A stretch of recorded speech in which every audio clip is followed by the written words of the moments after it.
humanity wants to establish colonies in space, it will need the right equipment to survive without Earth's resources.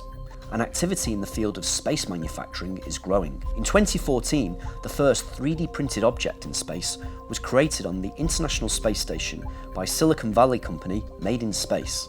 It's still early days for the technology. Some 3D printing techniques are virtually impossible without gravity. They use powders or liquids that could simply end up floating around. But the rewards of successful space manufacturing could be enormous. Instead of waiting for new supplies to be sent to a spacecraft on a rocket from Earth, parts could be supplied on board on demand. Building structures on other planets could lay the foundations for space settlements and unlock the potential of extraterrestrial minerals and raw materials.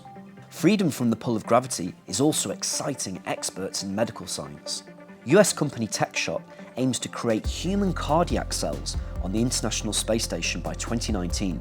In a process called bioprinting, it will use bioink, consisting of stem cells and nutrients, to create human tissue.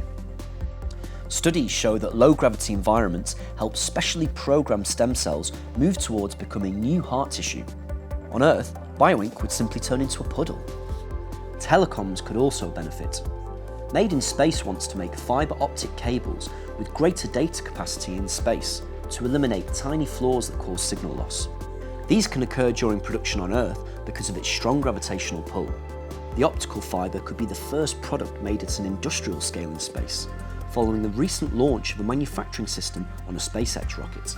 But with each rocket launch costing upwards of $60 million, extraterrestrial factories are likely to remain experimental and small scale for the time being.